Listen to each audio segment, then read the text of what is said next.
How to send 800 messages a month on LinkedIn.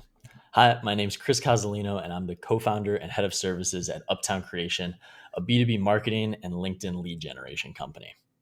So, I'm going to show you how to send a ton of messages out on LinkedIn each and every month. Just so you're aware, you're going to need a premium subscription for this technique to work. If you don't have one, don't worry. You can use the free trial link in the description below for 60 days free of this method. And you'll be able to see the value for sure in that time period. What we're going to be talking about is the difference between an InMail message versus a message that you send to somebody that's first degree connection. So on LinkedIn, the bottleneck really is how many people you're connected with. If you're not connected with somebody, traditionally, you can't send them a message. And that means that you can't either pitch them on an idea or start a relationship with them.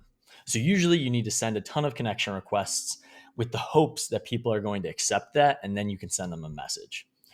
What you're going to be able to do with this strategy is bypass having to connect with somebody first and actually be able to send messages to second and third degree connections. So this is really, really valuable. Just for a frame of reference, even if you were connecting with people every single day on LinkedIn, you'd only really get about 400 messages out a month.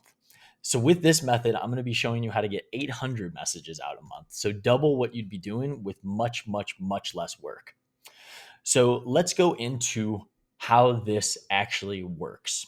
So InMails, as I mentioned, are a type of message that LinkedIn allows you to send to second and third degree connections. So meaning you're not directly connected with that person. The way that it usually works is that you have a certain amount of InMail credits each and every month. So with Sales Navigator, for example, you get 50 InMail credits a month.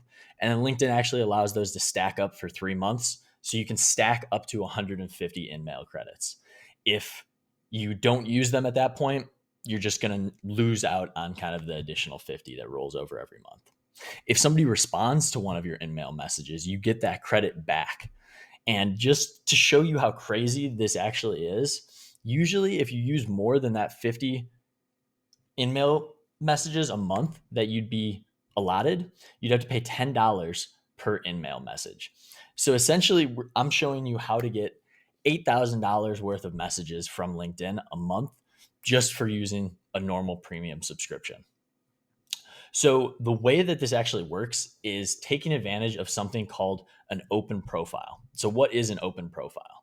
So if you've ever gone on LinkedIn and seen people that have a golden IN badge next to their name or on their profile, that means that they're paying for a LinkedIn premium subscription. So that means either LinkedIn Premium, LinkedIn Sales Navigator, or LinkedIn Recruiter. What that also means is that by default, LinkedIn makes it so your profile becomes open once you sign on to a premium subscription. An open profile means that anybody, even if they're outside of your network, can send you an InMail message. And thus, that's how we're going to be sending all these InMail messages a month. So the monthly restriction that LinkedIn has in place is you can only send out 800 InMail messages. Usually, you'd only be able to send out 50 a month with those credits, or 150 if you stacked up to 3 months of InMail credits. But with this method, you're going to be able to send 800 InMail messages each and every month.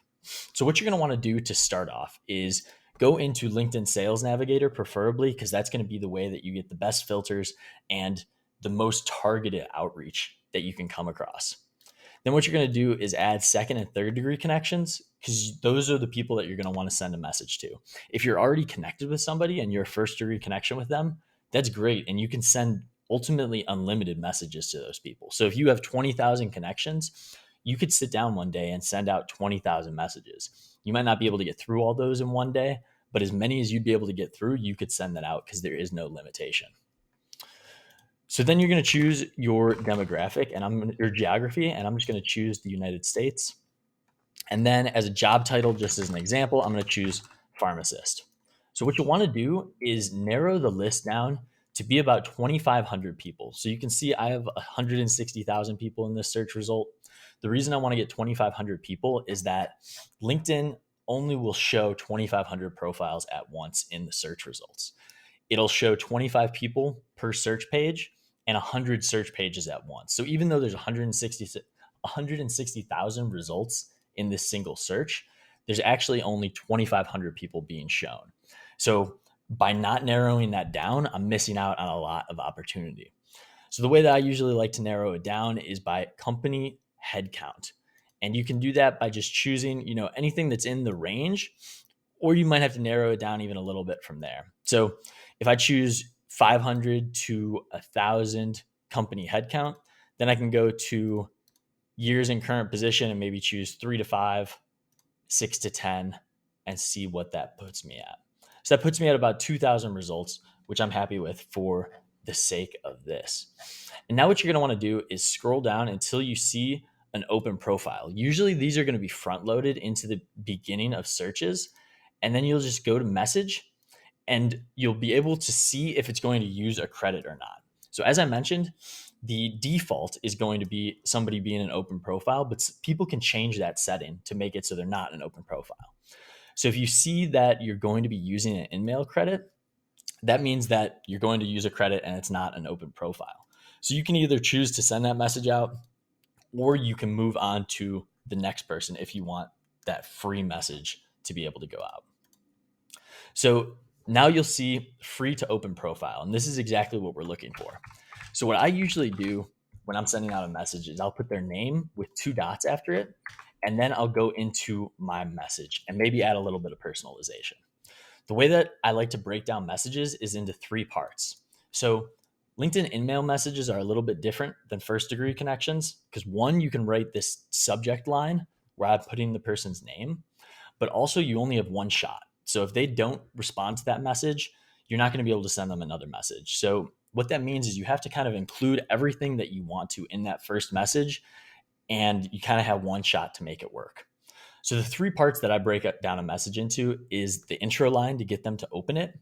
So I usually start off with something like, I know this is random, but you seemed like the best person to reach out to for this. Then I go into, the meat and potatoes for it. I'm looking to speak with some owners and execs that know they should be doing more on LinkedIn to create new business. And then the third part that I go into is the call to action. So this could either be a question or asking them to get on a call. So if you'd be open to it, I'd love to find 10 to 15 minutes to share more about a couple ideas I have on how your team could use LinkedIn Sales Navigator to target the right folks and actually build meaningful relationships instead of the spam you're used to receiving. Feel free to find a time that works best for you here. And then I drop the call link there. So this isn't a perfect message, but it's something that's worth testing and is one of the many messages that we're currently testing through InMail Messages themselves. Then you're going to be able to send that message and keep track of it through LinkedIn Sales Navigator. So what I usually do is save it to a list, and I'll create a list specifically that's titled InMails, and this will let me keep track of how many InMails I'm actually sending out each month. And once I hit 800 for the month, that means that my work is done and I can wait until the first of the next month. So those InMail credits will roll over on the first of every month. Even if you send them out all at the last day of the month, you'll still receive another 800 the following day. So I'd highly recommend that you take advantage of sending out as many InMail messages as you can. If you don't send them out, you're just kind of missing the opportunity. And this is one of the best ways to not only increase the volume of messages that you're sending out, but also a very low barrier way of testing new demographics, new audiences, and new types of messages. So that's really what I use InMails for the most is if I'm looking to change my day-to-day strategy of sending connection requests, making first-degree connections, I'm going to test that strategy first within InMails to make sure that I'm not wasting my time with a certain demographic, a certain title, or a certain message that I'm sending out. Hopefully this was helpful. If you found any value, please consider subscribing and liking this video. If you want to learn more about Uptown Creation, go to uptowncreation.com and you can even schedule a free consultation call with myself and my team. Thanks.